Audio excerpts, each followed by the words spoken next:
back from Myshire Farm. This is our very first Ask the Experts. Unfortunately, you got me this time. I apologize, but next week we will have a different expert. We will be trying to have a different expert every week here on Newbie Quail Lovers every Sunday at 10 a.m.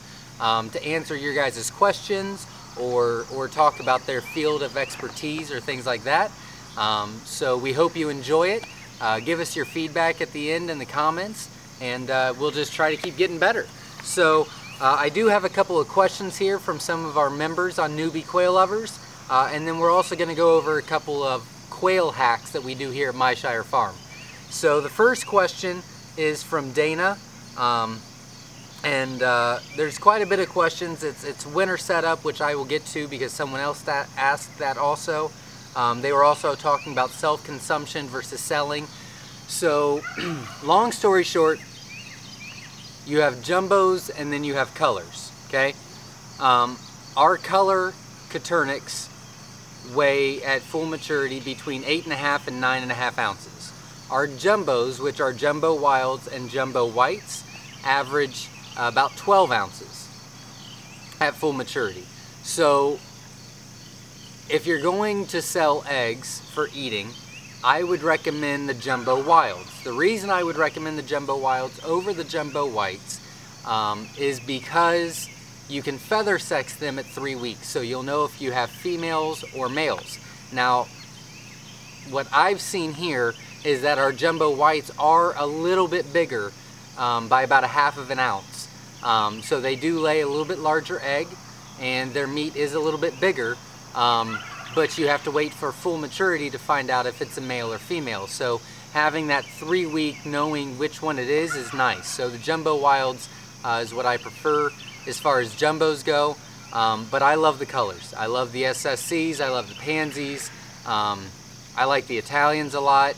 To get really cool colors, in my opinion, Italians are the way to go. So it just depends on what you're looking for, what you're trying to sell, and what your purpose is for the Coturnix. So I hope that helped. And then Shelly asked, winter housing in below freezing temperatures. So the biggest issue you're going to have, or the biggest problem that you'll encounter, is the watering. Okay. So the first year we were doing Coturnix, we had them outside. What we came up with was a system of having 2 different waters. One was inside our house, and we would take that out and take the old one in the cage out, which is frozen, and then put the new one in. And then take the frozen one into the house for it to thaw out, clean it up, fill it up, and then switch it back again. They do well at full maturity. If they're adults, they do well inside or outside as long as they can get out of the elements somewhere. But we would only recommend that they're outside if they're only at full maturity. So I hope that helps a little bit. Just keep in mind that the water system is going to be a struggle during winter, so you'll need to try to come up with a system on that. Sarah asks, feeders to reduce waste. They love to waste food, so a couple things that can help reduce the waste would be have the feeder above the ground, okay, above where they're at. So if they're on wire, have it a little higher up. If you have them on the ground, you know, have it a little higher up. And then where the feeders are, it's nice to have some wiring there so that they're not just all in it. You know, they just have to put their head in it. That helps a little bit also. And what we've done is we've made a little tray, you know, just a little tray. We'll put that underneath where the feeder is, so all the stuff that they waste goes into that little tray, and then we can put the tray back in to the feed. So that helps a little bit also. But we're still working on something like that, just because they love to waste feed. That is for sure. Jermaine asks how to make a quail go broody. We don't have a lot of experience with that, but what we have seen and what we've experienced with other guests and other breeders and other clients of ours is if they they can go broody. There has been cases of that. It is rare. Mostly it needs to be in a natural environment, on the ground, outside, plenty of space, things like that. And then Mary asks, keep chicks alive for the first week. There's a couple different things that can help. So one is they love to drown themselves is the problem. So put rocks in your water so that they don't drown. That'll help a lot.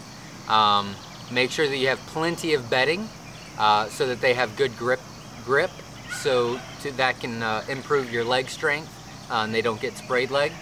And then make sure that they have an area for heat, to get away from the heat and to get to the heat. Now, one thing that we learned this past winter, and I'll try to keep this for newbie, is we have something called an Ohio brooder, okay?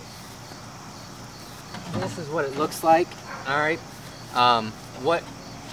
If you want more about this, go to our YouTube videos or on our website, and we've done a brooder video that includes this.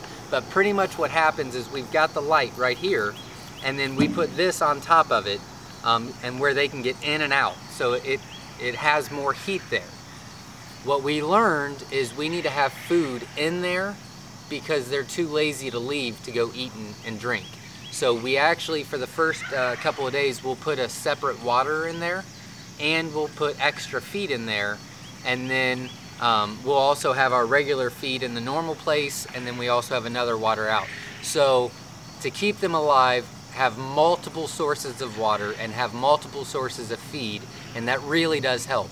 Another thing that we've encountered through the years is make sure, at least for the first week, because they're so small, that your feed is very, very fine, you know, very ground.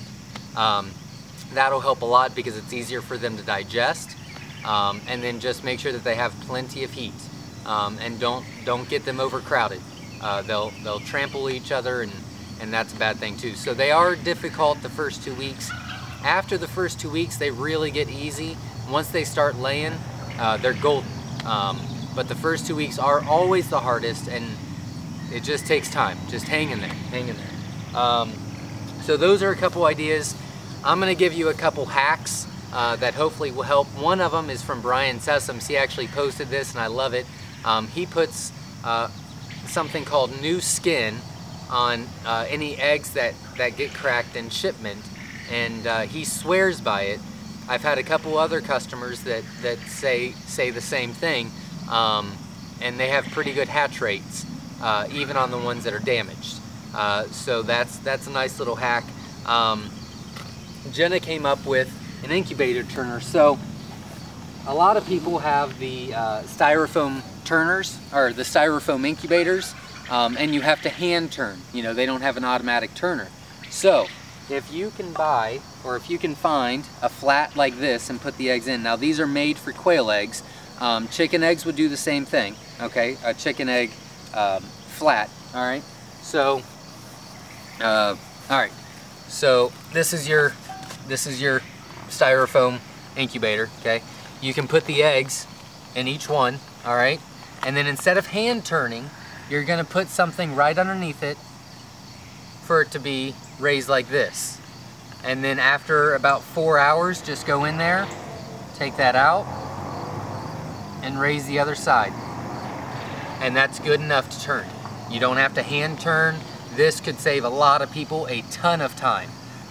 So just remember, just get one of these, put the eggs in, and then just do that. So that helps a lot. That's really cool. We have a lot of males. We have over 3,000 quail. So what we do, which is a lot cheaper, is we buy these really tiny zip ties, okay? You can buy them at Ace or Lowe's or, you know, any hardware store.